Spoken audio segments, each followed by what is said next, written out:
ready? It's the Roundtable with me, Robert Bannon. I'm attacked by dogs.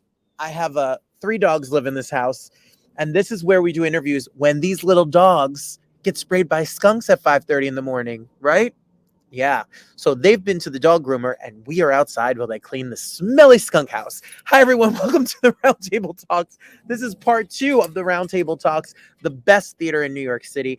And I'm so excited to have with us today 2 productions that are really fantastic and accessible, affordable, and important for you to see. Everyone, starting up first, my good friend Oliver Roth is a producer, Tony Award-winning producer, O. Henry Productions, and he has a show right now at the Cherry Lane Theater that I got the chance to see. It was the most beautiful.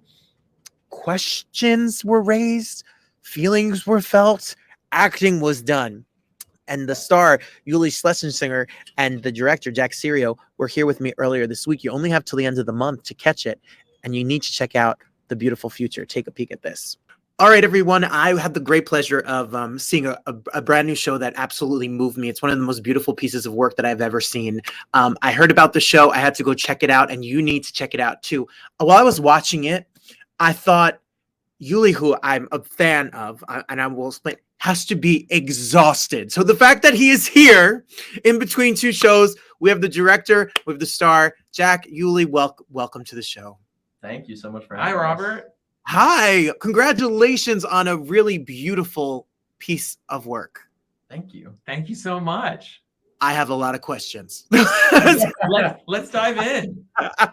Well, I want to say a big thanks to Oliver Roth and his production for letting me have you all here. And Oliver is one of my favorite people in the entire world. We have a similar fondness for him, but don't tell him. No, I won't. How, Jack, did you find this project and become attached to it? I've been a fan of the play for a little while. So some context is it premiered, Rita wrote in 2016. It premiered in London in 2017 at the Yard Theatre. And I had read a review in The Guardian about the play, and then I think bought like a Kindle version of it because I wanted to read it so quickly. I didn't want to deal with it shipping from the UK. And I just loved it. I loved how I had been looking for plays with great roles for young people. I was right out of college and was looking for something to kind of do, and was moved by it and excited by its ambiguity and its beauty, and didn't really have the means to get it done. I tried to kind of get it up on its feet as a very tenacious 22-year-old with a BFA, and just didn't quite get it off. And then during the pandemic, I just started getting so restless, both because I wasn't working and because I was frustrated with the work that was being made. And I felt like I wanted my voice to be a part of a conversation, and that this play felt like it was thematically interested in the same things I was, and that it was kind of an extension of my voice. And had the great fortune of being offered a little slot at Theater Lab, which is a tiny 40-seat theater in the Garment District. And we reached out to Rita and her agent, and I tried to make myself look as impressive as I could with no real credits to trick her into giving us the rights to the play. And she did. And now knowing Rita, that is unsurprising to me because she is the kind of kindest, most generous. All that is to say, I think even if I was like a total mess, she would have let me do the play because she's such a nice woman. It really has nothing to do with my credentials, but that's how I came to it. And we did that production in January, and we're fortunate enough to get some good reviews, and Oliver saw it. And now here we are at the Cherry Lane with what I said on our first day of rehearsal, more people working on this play now than we could have fit in the audience at Theater Lab. So it's a real upgrade. Yes, well, you're very modest. Not only did you get good reviews, I mean, you're a New York Times critics pick. This show had rave reviews from that, and then and there they all are up there. There they are. They all are. And to be able to take this and start it with 40 seats and then move it to this iconic piece of art theater in New York City is quite the feat. Uly, how did you become attached to this? Now, I heard a rumor that it wasn't like a fast yes. It was you had to really think about doing this. It's a heavy piece. Did you read it and say, I'm in, or did it take a moment? I don't think that rumor's true. I think it was a quick yeah. Yeah, I don't know where that rumor came from. I can tell you. I think we should perpetuate that. Yeah. He's really selective about his work. It looks better for me. Yeah. Okay. No, I mean, I read the play. I got an audition through my agent, and I read the play, and I was just really struck with the kind of poetry of the language, first off, especially with the two older characters played by Austin and Angelina. I thought it was really moving and really beautiful with these two characters kind of go through without having, a solid, concrete storyline. That's what drew me in first and foremost. And I loved that the play wasn't black and white on the issues of it. There was so much ambiguity. There was so much gray area. And Otto, although he is, a horrible person, is truly a monster in so many ways, was also so fully formed and fleshed out. And there were these aspects that I could feel sympathy for and empathy for. And so I thought it would be really, I knew it would be very challenging, but that was really exciting to me. Well, can we be nerdy actor director moment here while we talk about this character? I'm so curious, Jack, and both of you, how you take a subject matter without giving too much about the show away. It is a love story. It is a story between two a Jewish young girl and a Nazi soldier that fall in love. How to you taking up this, as you called, monster, bad person? How do you do the homework and preparation work to find that sympathy and find his heart and try to tell this tale? As an actor, that's not always an easy place to put your head in his shoes. So what was the homework that you did to find him? I'll start. I'll offer one correction too, which is Elodie's Catholic. Oh, I'm sorry. That's right. It makes her journey a little easier. But, I think what's the central challenge of this play is also the thing that is most exciting and animating for me about it, which is that the play, as you say, is looking at this moment in time and these two people falling in love, the 17-year-old girl and the 16-year-old boy falling in love. And at the end of the Second World War, he's a Nazi and she's French. And I think what's challenging about the play is that the play does not come down on a side of morality in an explicit way that makes you as an audience member feel comfortable. It doesn't apologize for anything that happens. And I hope the production, one of my goals was that I hope we don't ask for empathy in a way that feels kind of cloying. But the goal, and what I was excited about when Uly and I first started talking about this, was just to present him as a three-dimensional person. And that feels radical and hard enough. That the idea that you would watch this young boy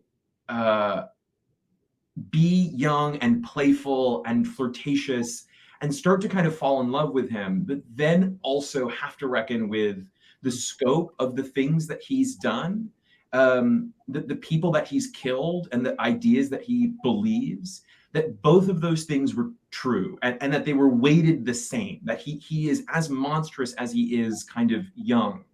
And I think that's a really hard thing for people to hold. And I don't know that it's kind of certainly very fashionable right now in art production. And it's why I'm excited about this play, because it's pushing us to figure out how we feel about the play. You're not going to come out of this play knowing my opinion on it or knowing Rita's or knowing anyone in the cast. I hope it launches you into a dinner conversation about innocence and responsibility. So I think that from a directing standpoint, I felt like I was trying to always make sure that those scales were kind of equally weighted, that we were never tipping too far into one or the other, because I don't think the play does. So it was about kind of supporting Rita, but you're also inside of it and you have to do it. So yeah. I don't know, maybe you have a different answer. No, I mean, it's nothing super different than all of that. I mean, in terms of finding a way into the character, I mean, you know, obviously no matter who you're playing, a villain or a hero, whatever it is. And I think Otto is somewhere in the middle of all of it, really. Well, we all are. Yeah. And that's the thing is it's not no person is one thing or the other.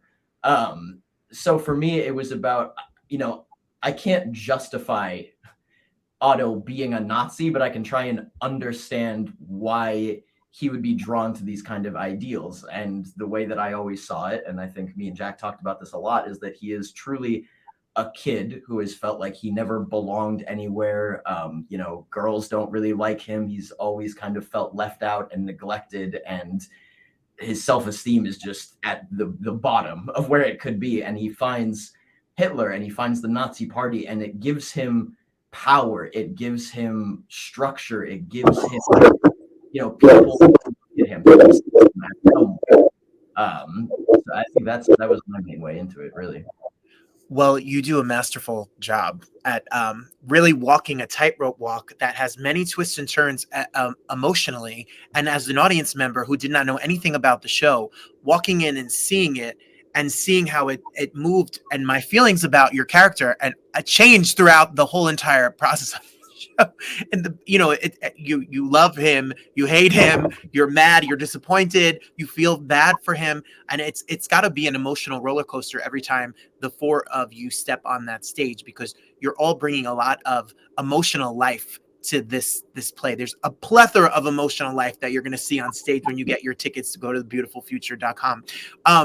Can you give us a little insight more so and tell us a little bit about this, the four of you, the amazing cast that's a part of this show? Jack, can you tell us a little bit about who you see when you come see the show? Yeah, it's a great cast. Uly's playing opposite Francesca Carpanini, who's an incredible actress and an old friend of mine. And, you know, New York theater goers will recognize her from most recently being on stage in All My Sons opposite Tracy Letts and Annette Bening. She made her Broadway debut opposite Laura Linney and Cynthia Nixon in The Little Foxes. She's an incredibly accomplished theater actress and a close friend, and she's incredible. And, you know, contextualizing Uly and Francesca are, you know, two kind of veterans, Austin Pendleton and Angelina Fiordalisi, who we had a talk back last night, and I was asked about them, and I know Uly would agree. I think one of the most incredible parts about working with Austin and Angelina, they have the smaller pair of roles in the play and are, of course, far more accomplished than anyone else working on it. And it's a weird play, and their roles in it are weird and experimental. And, you know, you're dealing with someone who trained with Uta Hagen and worked with Mike Nichols. And to watch Austin and Angelina be so game to get kind of dirty and to be equal collaborators into this, and to just get their hands inside of this, and to be kind of all on board with how kind of eclectic their roles are, and to sing karaoke on stage every night is a very humbling experience. And I've learned a lot, and I just adore both of them. And it's a real full circle moment for me. My first professional job was as an assistant director for Austin Pendleton, and I've assisted him a number of times. But my second job with Austin was on a show he was directing here at the Cherry Lane in a production starring Angelina. So that was 5 years ago. So it's been like kind of coming home again to do this play with both of them here. And it's been great. Well, Uly, when I watched the show as an actor and as, you know, someone who went to acting school, etc., you living your life out there with Francesca and having the two of them watch you, it was like auditing an acting class that I was in the seats and they were the teachers. I was like, they sit and watch every movement and that they're you really watching. Like they're really. And I will say it's the thing that I've been most excited to kind of see as we've gotten deeper into the run, that I was a little worried that it was like, all right, well, we're coming on, like they've been with this play since Theater Lab, so they have seen it a lot. Like, and I was nervous that kind of investment that they're giving would start to wane as we got into this run. And I should have never doubted either of them, because the performance of watching has gotten so much richer. And it's this weird kind of fishbowl effect where the audience, I think, starts to associate with them because you're both watching this thing. And for me, and I don't know, and maybe you both can explain to me more about what what you think their purpose is in the show. But for me, watching their reactions was as fascinating as the actions on the stage, because they're watching and there's the emotion on their face without speaking, and their sympathy towards both characters as they through my eyes at least was really like the show within the show. Uly, can you explain to me what you think when you're on stage and they're there? Is there some kind of do you make eye contact with them? Do you ever notice that they're there? What is their role as you're in this? When I'm in it, I really kind of just try and ignore them, frankly, because I think I would end up getting distracted by their brilliant performances. Yeah. And it's also, you know, in the reality of it as I live it as Otto, they do not exist, you know, Right. to me. So they can see you, but you guys don't see yeah. them.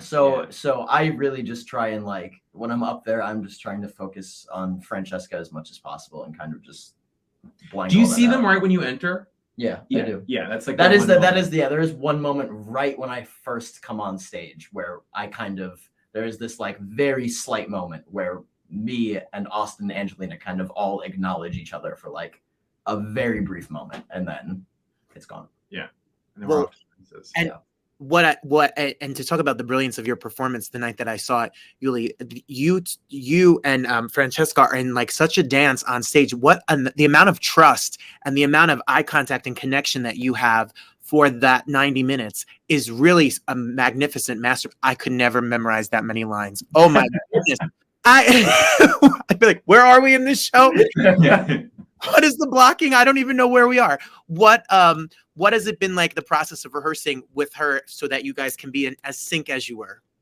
Oh, I mean, I think it's really just, I mean, frankly, I have to give her a lot of credit because really I can just sit there and listen to her. And it's just, I mean, she's giving such an amazing present performance that I can really just kind of focus on her, trust that I understand Otto and know Otto, and I know the lines and the blocking, and it all like can kind of come naturally, and I can just be there with her and listen. And the rehearsal process was just, it's such a weird thing to say because of the topic of the play and everything, but it was so fun. It was so fun and rewarding to get to work with her and Austin, Angelina, and Jack, of course. Like, I just felt so lucky throughout the entire process of it that I had these people that I could really just trust. I'll also say, like, it's a 75-minute play, which is a real gift because it's not like there's a lot in it, and there's a kind of moment halfway through where you almost like think the play's over, and then it's only like 50 minutes in, but it feels very dense. But because on the page it's not very long, we had a lot of time with it, which is really helpful, and it allowed.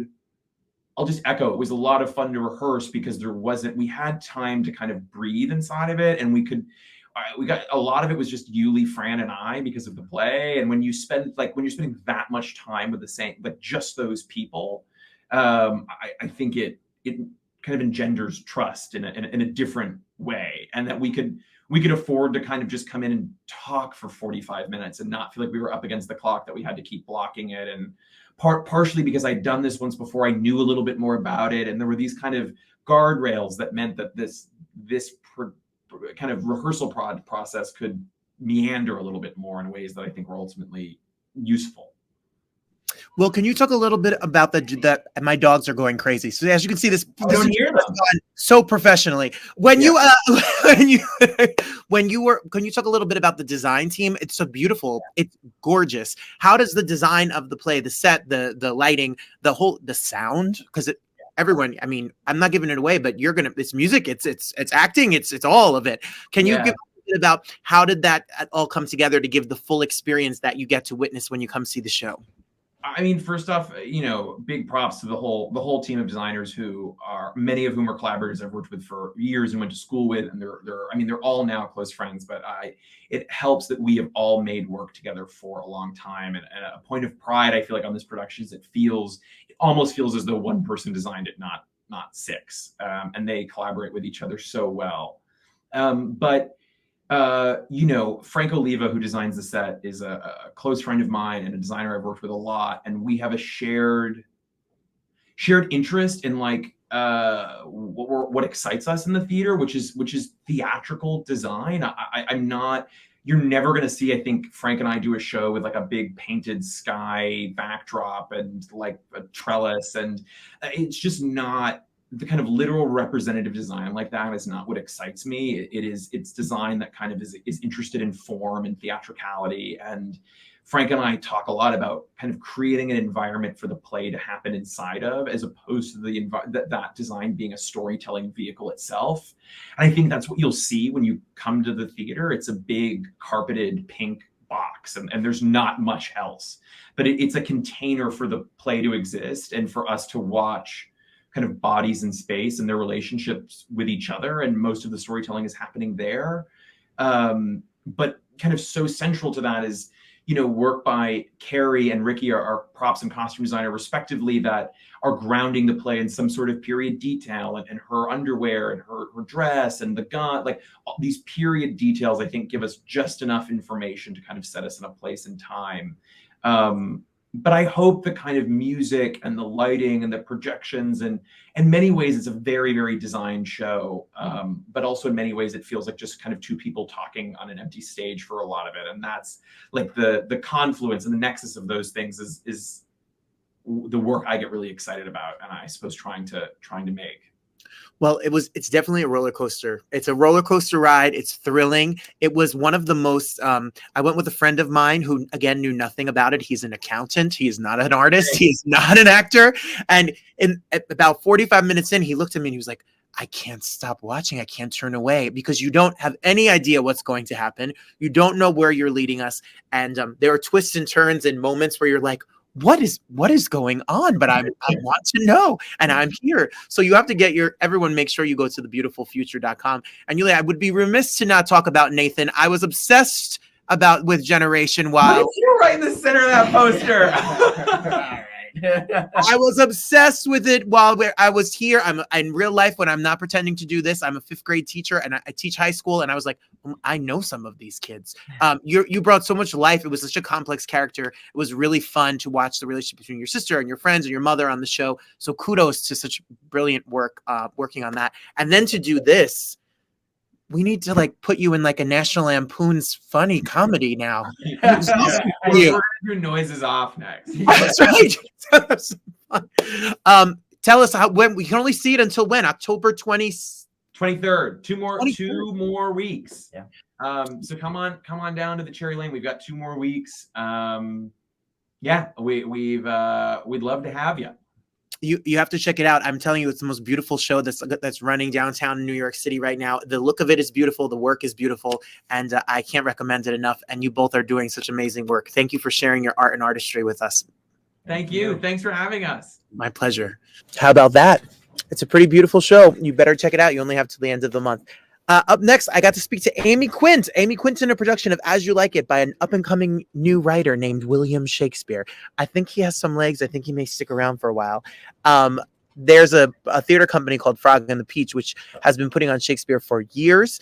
And I can't wait for her to explain to you why Shakespeare can be accessible and why Shakespeare is something that you should pay attention to and have a part in your life. It's not as scary as you may think it is. Take a peek. Even the dogs are excited to talk about. They're Shakespeare fans, my dogs. I am so excited to have our next guest here with you, because we've been talking about the best theater that's going on in New York City, and the Frog and the Peach is putting on a show. Listen, she's a way better actress than me, because her credits, the work that she's done. We're gonna get into the acting world right now. Amy Quint is here. She is she is currently right now doing her show in New York City, and you have to see As You Like It. Here she is, ladies and gentlemen, Amy Quint. Oh, hi, Robert. I'm so happy to be here with you. Thank you for having me on the show. Oh, please. Buongiorno. You're from Rome. I read the whole... sono romana. I always say my name is Robert Bannon, but my mom is Rose Antonia Demeglio. So we have a little Italian in us here as well. Bene, mi fa piacere. But Amy, Jersey Italian and Italian are two very different things. They are, but they're both wonderful. So thank you. Bless you for that. Congratulations on the success of the show and all of the amazing work that you've been able to do. Thank you. It looks wonderful. I don't even know where to begin. It's such a joy. Just first of all, being back in a live theater with this company that I've been with for such a long time. It's hard to even talk about without being emotional, being back with our audience, being back with my company members and the whole creative team at Frog and Peach. We're like family. We were rehearsing this back in March 2020. We were supposed to open in April 2021. And it's a play about exile, and banishment, and figuring out what family is and finding your family. So to come back with this is really very special. That it's playing right now until October 23rd. So you can get your tickets. It's at Theater 71. And if you want to get your tickets, go to eventbrite.com. All you have to do is search As You Like It, and boom, you can be there. And there's all sorts of discounts for students, seniors, early, whatever. It's an accessible piece financially and for an audience to experience Shakespeare. I read about this company. Yeah. And I loved what you stand for. It's sometimes for people, Shakespeare is intimidating and scary. They don't think they're going to understand it. You all as a company kind of take pride in making it available and accessible in a way for everyone. Yeah, Robert, this is so important. I mean, the one most fulfilling thing I've heard as an actor is when someone comes up after the show, could be an adult, could be a teenager, and they say, for the first time, I understood Shakespeare. Shakespeare is about human beings going through the things that you and I go through every day. It is so healing and fulfilling and exciting and wonderful. But people think, oh, the language is a little different, or I can't afford to go to the theater, and they feel like it's only for smart people, rich people, I don't know what. And it's absolutely not true.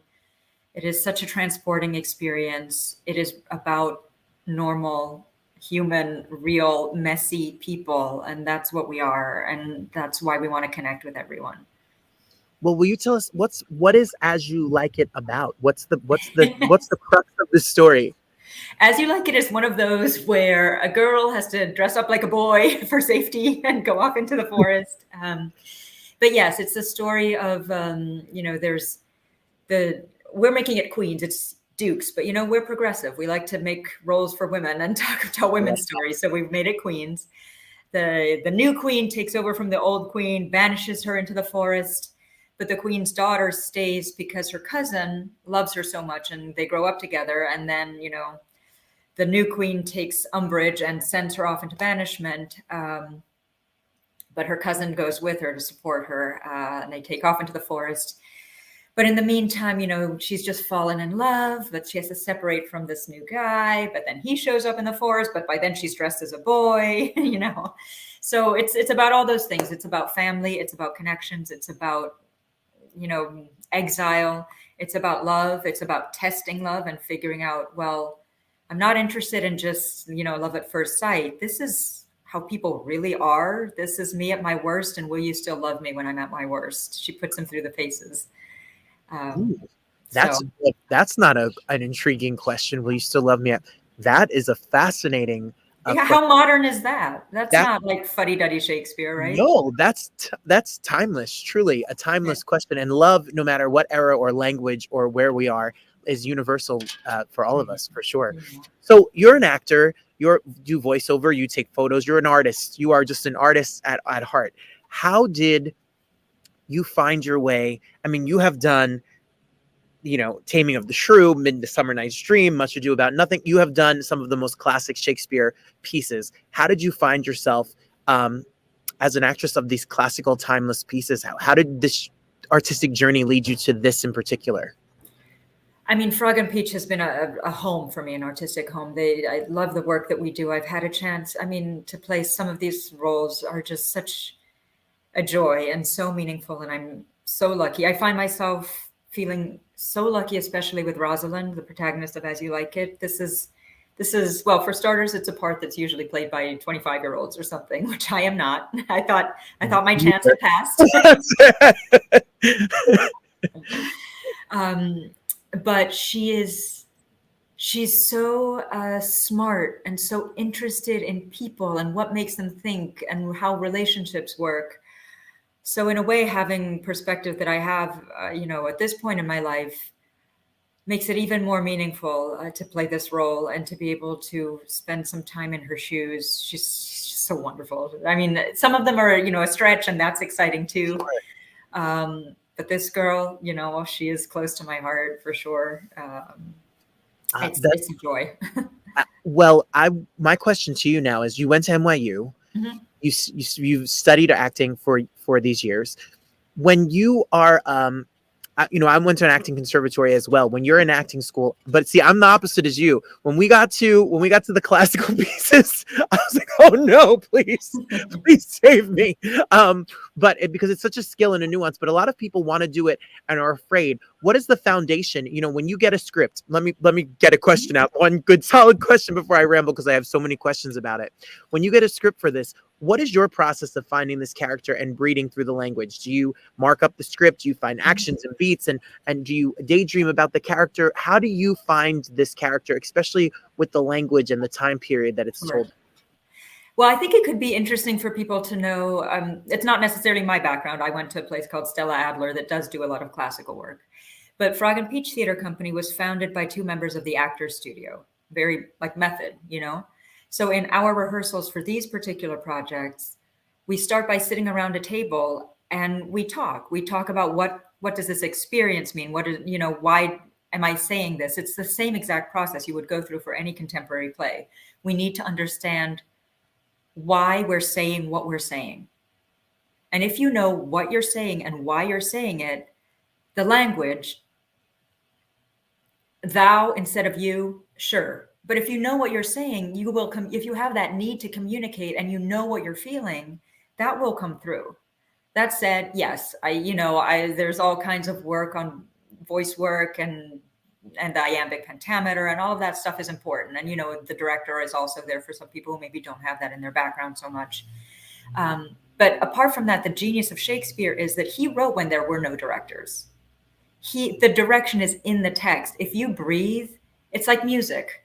The vowels and the consonants and the punctuation, it's written to mimic the natural cadence of English speakers, but also the way he punctuates and puts a combination of sounds in there. If you follow the music, you can mark up the script, and that's great. You can do that, absolutely. But if you just follow the text and the words, they will guide you, the sound of the words themselves. It's like, think of Hamlet. It's like he's all to be or not to be. That's all consonants, right? Because his brain is working a mile a minute. He's confused. He's conflicted. Ophelia is emotion and openness. She's, oh, what a noble mind is here. That's all vowels. It's all open. It's, vulnerable. So much of it is just in the language. And if you kind of remove your prejudices for a second, take a deep breath and follow the music, you're halfway there. That's really stunning advice. So I was an Esper student. You're an Adler student. The people who run this are inside the actor studio. So we're all going to argue about our technique and who's Sure. right. Totally. So that's so inside actory, but it's funny. That's really funny.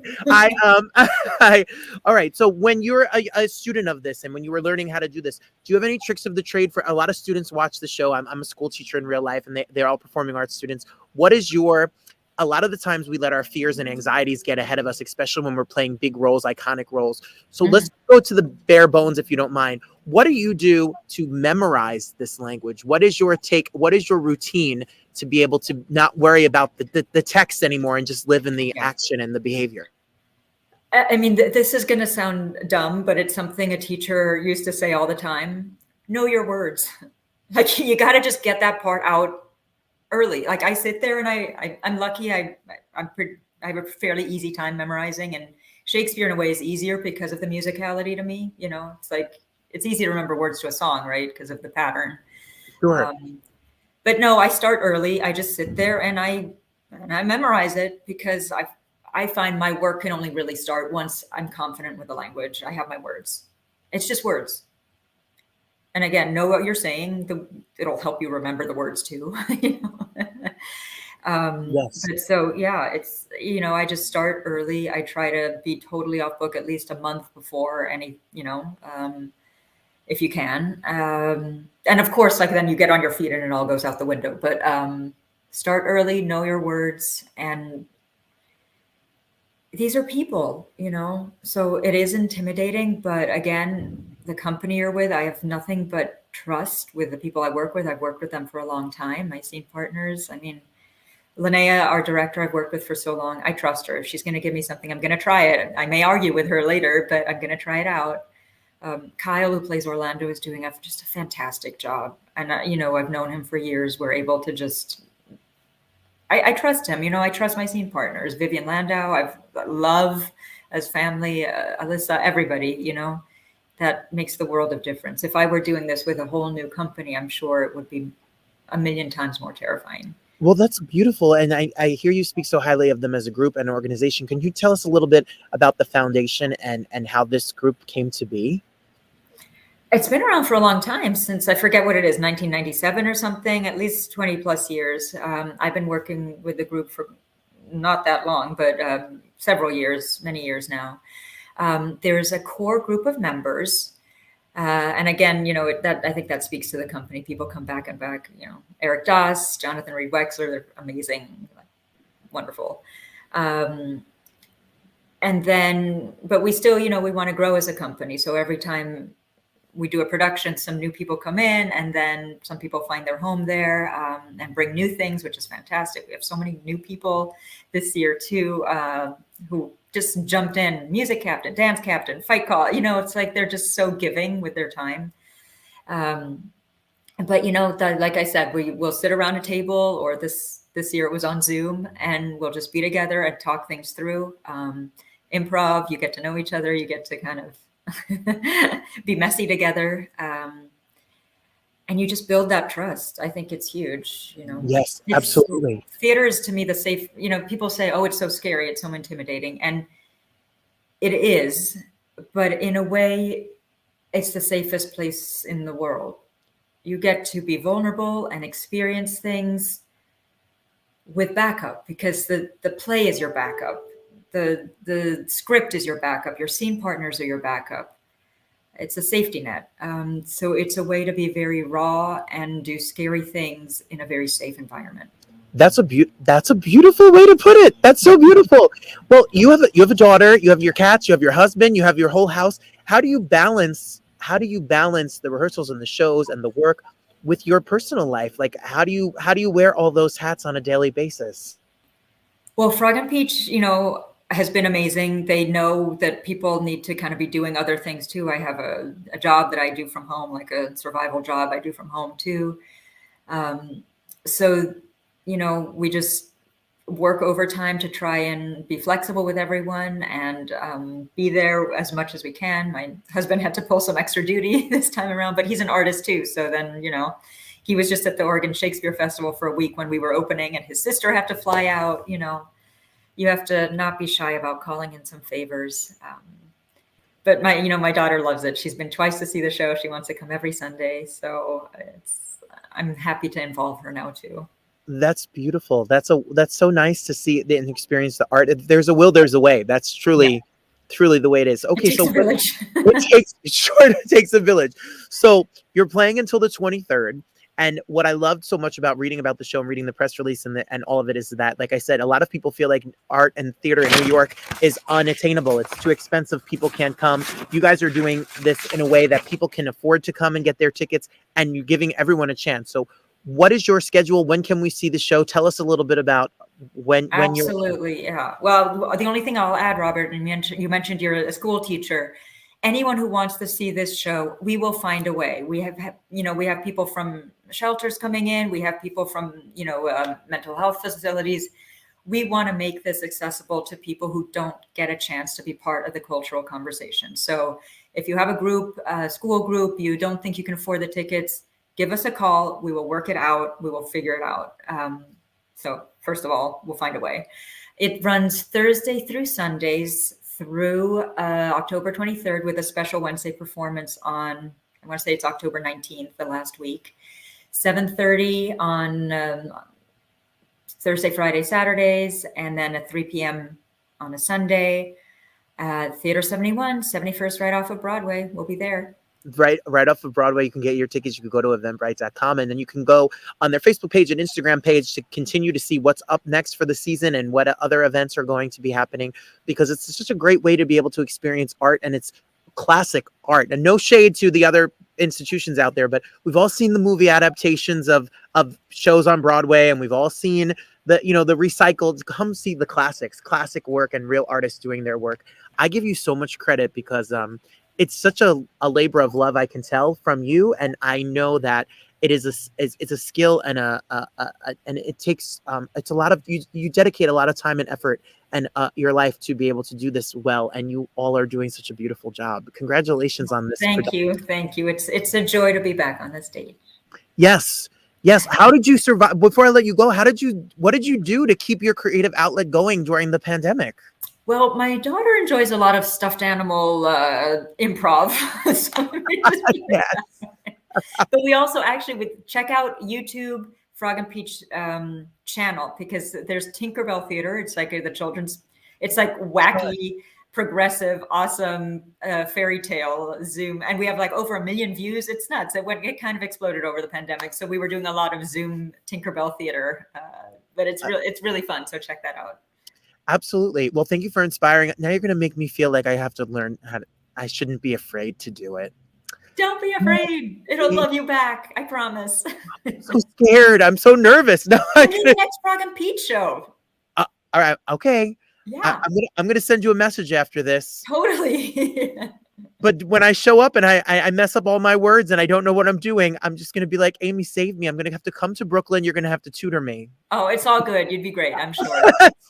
I appreciate you all so much. Thank you. As You Like It is playing right now at Theater 71 until October 23rd. Make sure you go to Eventbrite, get your tickets, come see the show, have a night out, and enjoy some classic art right in the middle of New York City. You're such a pleasure. Congratulations, and thank you so much for being. You're a pleasure too. Thank you so much for spending some time with me. Well, there you have it. Only till the end of the month can you see these two great pieces. I was so grateful to speak to artists. You know, the Roundtable Talks is all about artists talking about art. Every single week, we're live on Thursdays with the Roundtable, and then we're here throughout the week with surprise chats with some of the best artists that are around in the world. And it's always an honor and a pleasure to be here with you. Everybody, thank you for joining us. If you want more information about me, go to robertbannon.com. That's right. Go to robertbannon.com to tell you where I'm going to be, what shows we're going to be doing, and make sure you like, comment, share, and subscribe this. Tell us where you're from. Give us a comment. Give us a thumbs up. Good, bad, and ugly. We take all the comments and information here. And as always, I appreciate you so much for watching. If you want to keep continuing watching us, tell a friend about us, and I appreciate you. Till next time, best is yet to come. Thanks for being here.